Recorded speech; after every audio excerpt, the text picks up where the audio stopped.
What's up, y'all? Tables here. Hope y'all had a wonderful day. Thursday, we are almost like a little under 8 days from the new expansion or the new league rather for Path of Exile, the Scourge League. Their video going over the league is on their Twitter. So we did get the patch notes early, which is like unheard of. It's kind of crazy. We usually have to wait like 1 or 2 days before the league starts. We get the patch notes. We have to wait for POB to update the community fork, and then we can start making builds. So I usually only have like 24 hours to make a build. Truth be told, I was not enjoying last league at all, but I'm very hyped for this league. I think we got some really good stuff coming in, and I'm era muy excitado. I don't really know what that means. I'm excited. So we're gonna go over the patch notes. We have a lot to cover. I don't know if we're gonna cover every single thing in like meticulous detail, but we are going to go over, we are going to hit the highlights and stuff like that. And this section is it just goes over like the new gems, the new div cards, any kind of uniques. Changes to Expedition will be later on in the patch. I was told to stop burping on my videos. So he added 2 new socket notches. Oh, this is for the colorblind mode, which I think is really nice. They increased the amount of stacks that currency can have. So if it's going to drop 5, it'll just stack it into 1 stack. It makes everything a lot easier, but you still have to click, which is also amazing. Increasing the stack sizes for a lot of the side content, previous league content, incubators, stuff like that. You can promote party members, which is really nice. An explosive or poisonous flask will now be visually attached to your character's belt when socketing explosive concoction or poisonous. That's kind of cool. A new visual effect for bone armor. Love it. Some monsters actually have had their visual effects updated. Okay, that's nice. We will be reviewing the balance of monsters in Act 2 in a future patch. So for those that don't know, they're going through and they're revamping all the acts so that it's a much more even curve to the end of the acts and in the maps and whatnot. So they already did Act 1. They made it it's definitely more of a challenge, especially for like a new player. Yeah, it's definitely going to be as a new player. Act 1 is like actually tough. Like you have to have like resist and stuff, especially for Merveil. As a seasoned player, it's harder, but it's not extremely difficult. But that's what they're trying to do that throughout the whole thing. So I was kind of hoping that they would do Act 2 this patch, but I think they had other stuff to deal with. So Expedition Changes. I just want to get one thing up front. I hated Expedition. I quit the league after like 2 weeks. Couldn't stand it. Didn't enjoy anything about it. I was kind of bummed out the whole league, so I just didn't play. I didn't do any videos. I just literally didn't play. So I'm kind of sad that they decided to make Expedition core. But I guess we'll see what changes they have. Expedition has been added to the core game from Act 6 and onward. You'll have approximately 8% chance to encounter an Expedition site. Okay. Expedition artifacts are no longer tradable items. Interesting. The first is that they are automatically collected as you complete expeditions. The second is that all characters can now engage with Kalgurin merchants without having to feel that their best plan is to trade the currency away to other players who may use it more efficiently than them. Interesting. Logbooks now have a maximum area of level 83. Logbooks now display their area level on their item icon. That's nice. Replace Piranda Scarabs with new Expedition Scarabs.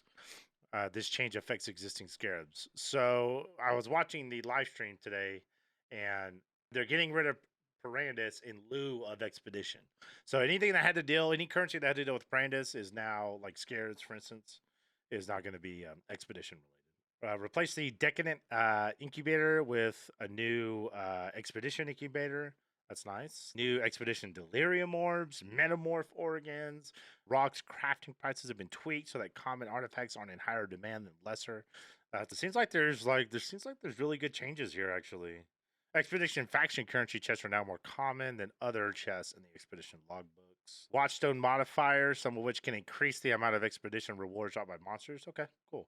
This just has to do with Pirandus removal. I'm not even going to bother with that because it's getting removed. There is a ton there's a lot of guild improvements and like general hideout improvements. So you can finally control click into guild tabs, into guild stashes. Guild stashes have a like all the other tabs that all the other stashes, all your personal stashes do, which is amazing. You can contribute points to the guild leaders.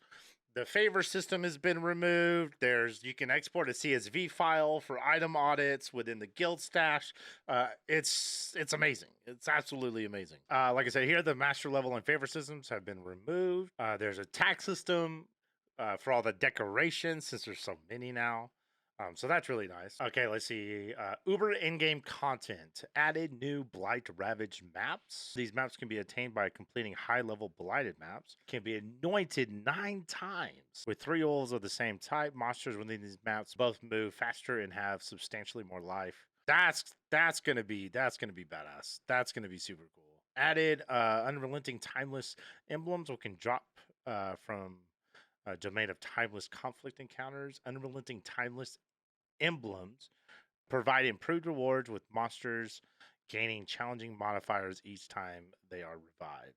That's going to be cool. So we have Uber Blighted, Uber Timeless Monoliths, Legion rather. Many Legion monsters have had their maximum distance.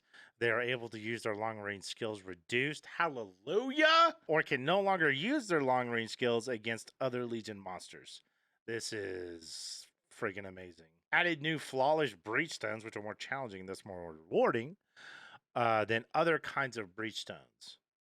So I think it goes pure and then flawless. So this week, I have Uber Breach.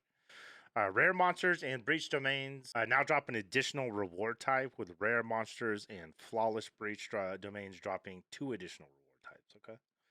Breach domain areas now have additional random modifiers, with areas opened from flawless breach stones having 4 additional random modifiers. Damn. Breach domain areas no longer have the modifier which grants increased quantity of items found in the area. Loot accumulated from killing monsters in breach domain now drops upon reaching the boss arena portal instead of dropping. Oh, this is beautiful.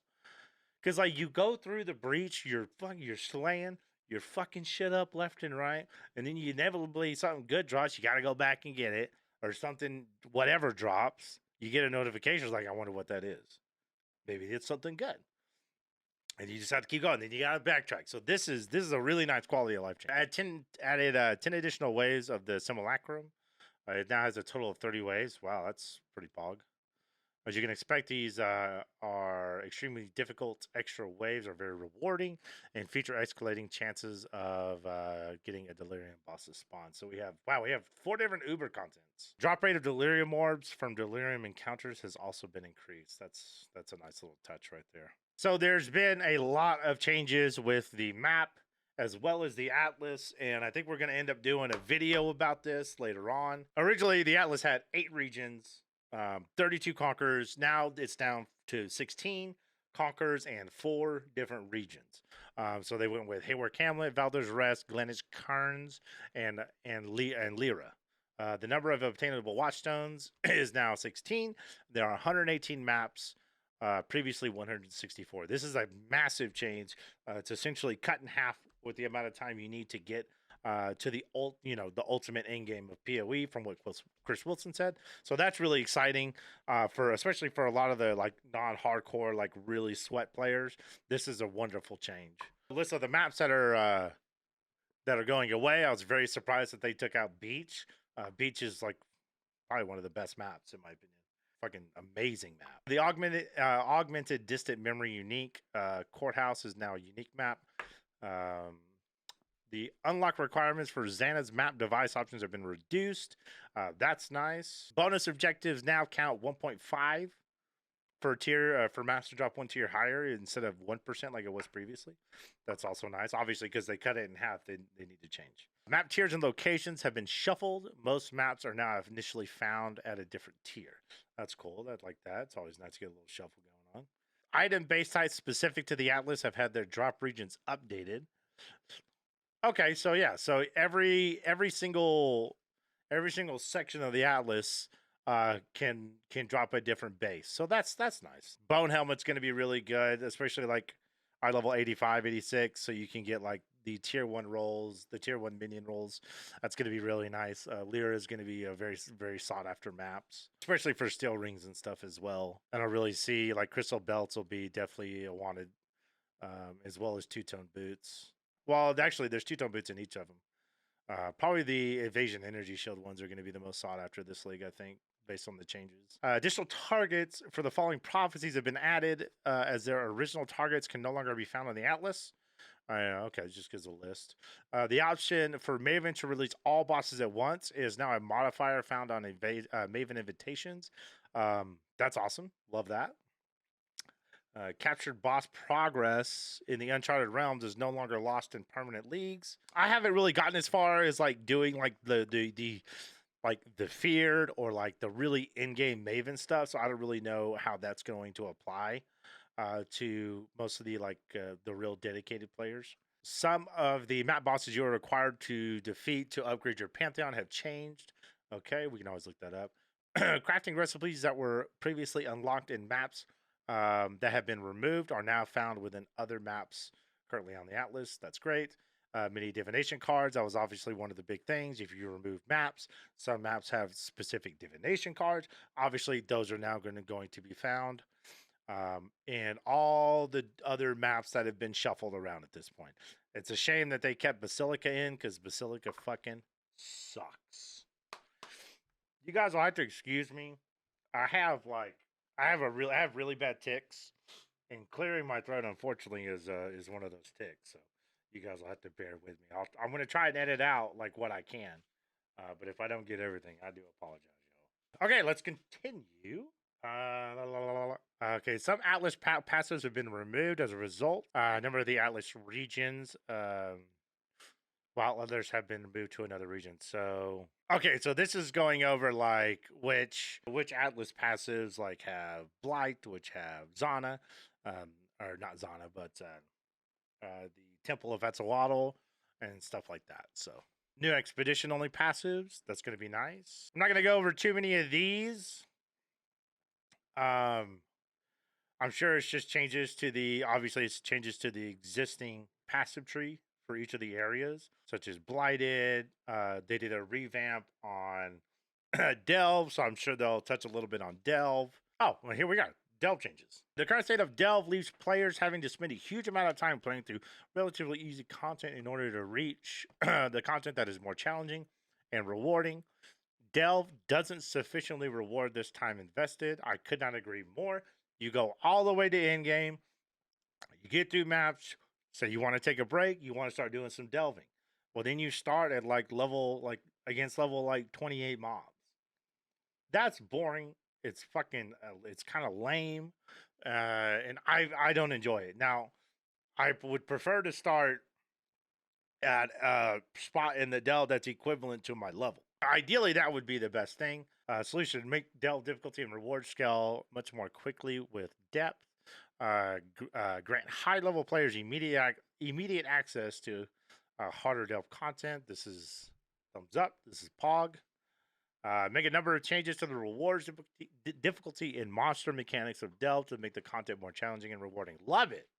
I love it. The difficulty of delve encounters now scales much faster. City biomes can no longer spawn without delve nodes. Azurite mines are more common. That's good. The availability of rewards from delve also now scales much faster, with the intention that progressing deeper into the mine is more rewarding. Fossils and resonators are now more commonly found within the delve and less commonly found from other sources. I like that. I.e., heist, you know. Could you find? Yeah, you could get resonators and fossils from heist. Yeah, for sure. So essentially, if you want that stuff, you got to be doing delve, which is good. The base sulfide capacity 1200. I love that. Blessing fossils now corrupt an item, granting them a corrupted and pleasant modifier. Ooh, that's interesting. Canted fossils have been renamed to deft fossils, which now grant more critical modifiers and no attribute. Okay.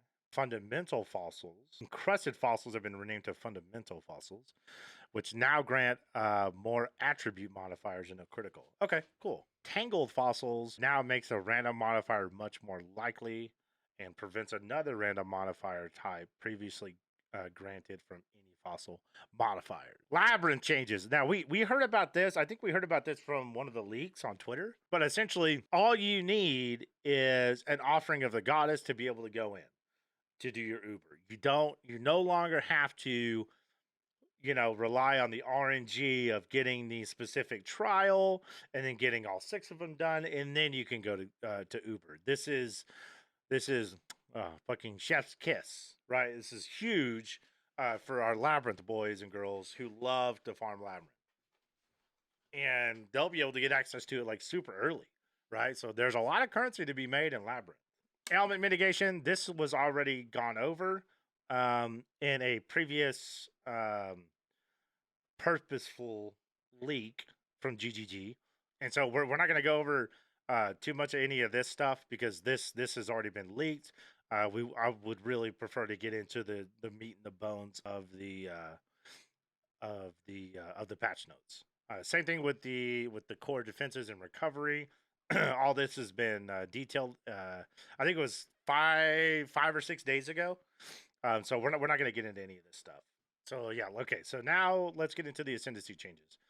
Gladiator and Trickster have both had a notable from the Ascendancy move to the passive tree. What? Many Ascendancies have had the power of their notables affected by the changes to defenses. Solution: grant new Ascendancy notables to the Gladiator and Trickster, and some existing notables have been reworked. So, Chieftain, Cleansing Water now grants 20% of physical damage from hits taken as fire damage, previously 15, and 20% increased life recovery rate if you've taken fire damage from an enemy hit recently, previous 50%. Gladiator passives with block have been fully reworked. Ooh, interesting. That's like the majority of Gladiator. Because let's see, Painforge right now is 8%. 8% chance to block attack damage if you were damaged recently. Cannot be stunned by hits you block, and your counterattack still double damage. It is now has a 10% chance to block attack damage. That's nice. Just like straight block all the time. You don't need to have been hit. Cannot be stunned by hits you block. Love it. And counterattack still double damage. Okay, so this is now, instead of being hit recently, this is just a static 10%. This is like huge for just, this is guaranteed. Plus 2%. I have it. I added a new notable, which replaces versatile combat. Chance to block spell damage equal to chance to block attack damage. This is what makes Gladiator like insane. This is what makes the counterattack build work with the shield from Breach. This is huge. Added a new notable, which replaces blah blah blah, that has a 10% to maximum block chance. Whoa. So that's what? That's 85%. Plus 10 to armor and evasion rating per 1% block chance. Huh. So you no longer have a bunch of the spell block. You just have a shit ton of attack block. Like a lot. I don't know if I like that. I mean, you were like supremely tanky with 75-75. And you're so far down in the glad tree, like, you're not really going to be able to get any spell block from anywhere else, honestly. I mean, you're not going to go all the way up to Witch just to get some spell block, or even Templar for that matter, because you're going to lose out on way too much. Let's see, Violent Retaliation now has ignore enemy monster physical damage reduction if you've blocked in the last 20 seconds. Attack damage is lucky if you've blocked. Okay, that's interesting. Inquisitor Pious Path now grants 50% increased consecrated ground you create. That's nice. That's really nice. Raider Quartz Infusion no longer grants 15% chance to dodge attack hits. I'm pretty sure that they just removed dodge completely with the defense rework. Instead, it now grants 40% chance to suppress spell damage. Very nice. Avatar the Veil no longer grants nearby enemies have 20% less accuracy rating while you have phasing. Okay, they just nerfed that one.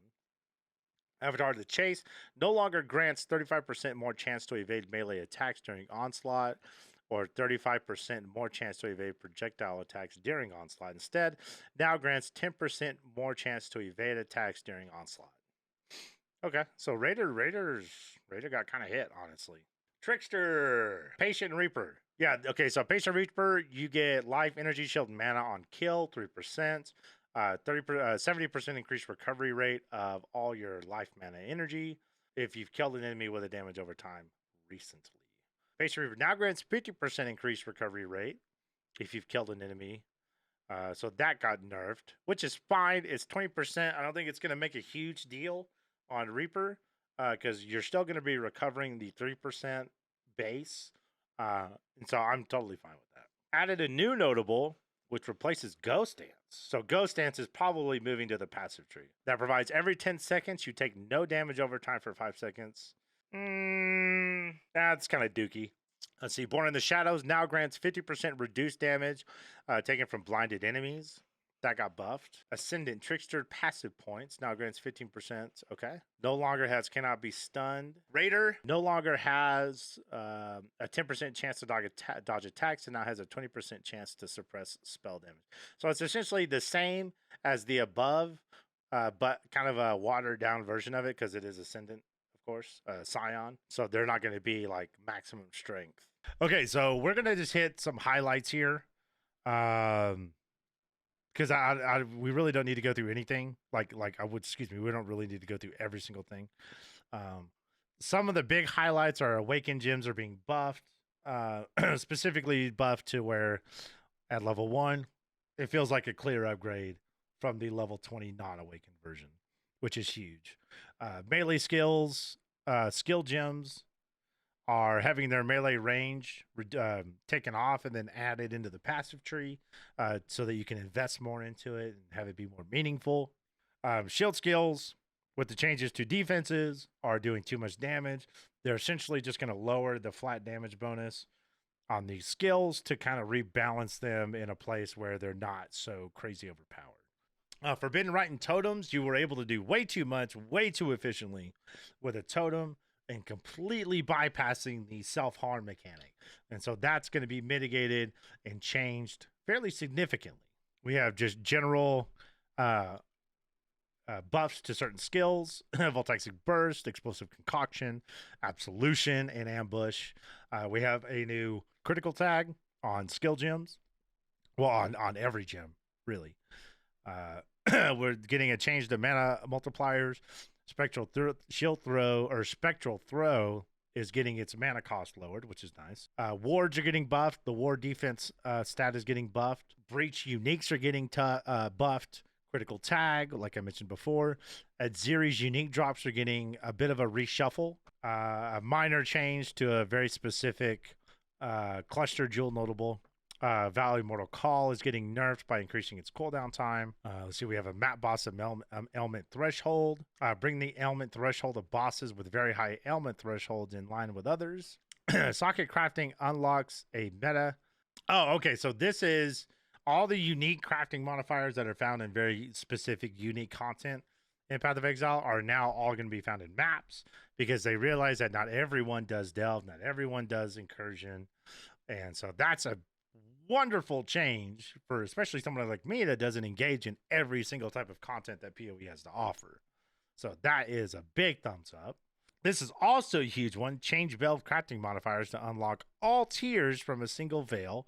Humongous, massive time saver, and I am very excited to see it. Let's see. Disabled quivers while no bow is equipped to prevent benefiting from them while unarmed. That's pretty nice. Correctly show all weapon restrictions on skill gem. That's going to be a nice change for the newbies. Love that. Give all golems life regen and then further increase the inherent life regen of stone golems. Combine 2 harvest crafts into a single craft that reforges a normal magic or rare item as a rare item with new modifiers. So essentially combining alchemy and chaos into one harvest craft, which is nice. Modifiers on unique synthesis maps don't provide as much increased pack size, item quantity, and rarity when compared to other map areas. Their solution is to update the values of these modifiers to match their map counterparts. Like it. 2 tornado skills. The Sequal's Flock unique helmet has a skill called Tornado, which now is the name of a new skill gem. The Tornado skill granted by the Flock unique helmet has been renamed to Twister. Certain projectile abilities used by Incursion Architects, Syndicate Operatives. That's a wonderful, wonderful spectre that you can use. And bosses based on Lunaris have had a bug that causes them to hit a target multiple times simultaneously when firing additional projectiles. This is particularly powerful with syndicate operatives. There you go. That have been supported by supported to fire multiple projectiles. Fix the skill. That's their solution. Pretty simple. Negative resistances. It's possible to obtain high amounts of negative resistance with the Scourge item system. Impose a cap to the amount of negative resistance a character can have. Interesting. Let's see. Xana League map mods available during 3.16. This is one of the best map mod pulls I've ever seen. It's amazing. Fortune Fisher with the Brave, Breach, Essence, Bloodline, Ambush, Beyond, Legion, and Blight. Oh Lord, that's good stuff. there's so much creep, you know. Essence provides creep, Bloodline, Ambush, Beyond, Legion, Blight. I mean, the Breach, everything is it just adds more to the map. It's just maximum juice. It's kind of crazy, and it's like it's relatively cheap. Breach for 2 chaos. That's insane. That is so cheap. User interface improvements. I'll let y'all read that. I'm not gonna go like super into that stuff. Quest rewards, we'll skip. PvP changes, I'm not really interested in. So I do want to go over I do want to go over some of the changes to the passive skill tree. I just want to hit some of the highlights. Specifically Ignite and elemental damage over time. So elemental damage over time affects cold damage over time. Burning and Ignite are too dependent on elemental overload and elemental equilibrium. Ignites are too dependent on Ignite damage multiplier on skills, making skills without Ignite multipliers too weak to use Ignite with. Greatly improve the base strength of Ignite, Burning, and cold damage over time while making elemental overload and equilibrium less powerful or require more investment with damage over time skills. Rebalance skills that could apply Ignite effects around a new base damage of Ignite and remove Ignite damage multipliers. I think this is going to be really nice. I think Ignite has a chance to take off this league. So I'm very excited to see kind of what the POB has to offer us. Ignite builds don't have a way to focus their damage on bosses, forcing balance to be the same for clear speed damage and boss damage. Change Flame Surge and introduce a new attack-based mechanic to be able to deal much more burning damage to the targeted enemy. The passive tree has changed so significantly that there is no way to concisely describe the full I'm not gonna lie, beateth changes. Breathed. Fuck. Go back to school, tables. Here's a selection of problems with the previous version of the passive tree and the solutions used to address them. Clusters often have the exact same stats as other clusters, and some have niche stats that are wasted on many builds. Make clusters more unique compared to each other, as well as having a more clear identity. Remove niche or unneeded stats entirely and shift them to Masteries. Masteries is a new thing coming to the passive tree.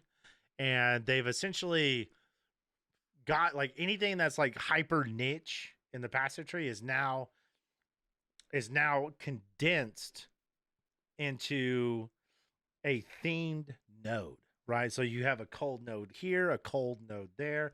Those each, like once you get the notable in that specific theme, then you can get into the masteries of that particular theme.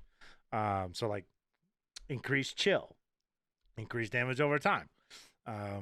It could be a variety of things. But you know, there's one for lightning, cold, damage over time. I mean, there's a whole bunch of masteries. So they have essentially cleaned up the passive tree, decluttered it from the niche items, and put them all into a very clear, concise list that you can choose from at your leisure, if you choose to do so, which is really nice. I love that. Damage over time builds have fewer damage clusters available compared to hit builds. And those clusters often spread power between damage over time multipliers and increased damage, devaluing other sources of increased damage for their build. Improve existing damage over time clusters with a focus on damage over time or other damage over time stats. Rework some clusters to be better for damage over time builds. Add new clusters for some forms of damage over time. That's nice. I like that because you, especially if you're not trickster, you end up having kind of a difficult time finding like enough specific damage over time nodes, right? At least that's what I found. So it's nice that they're giving it some love. Oh, here we go. I like this. This is going to be nice. Many defensive. Here, let me scroll this up. Many defensive mechanics have a few ways to invest in them on the pasture tree outside of life. This is specifically one thing that I run into when I play Occultist, which I play quite a bit. It's one of my favorite ascendancies. And I struggle to get like a ton of block out of that tree. And I find myself always like going more to the southwest of Guardian or excuse me, Templar, and going for glancing blows because that's the only way that I can get enough block, specifically spell block.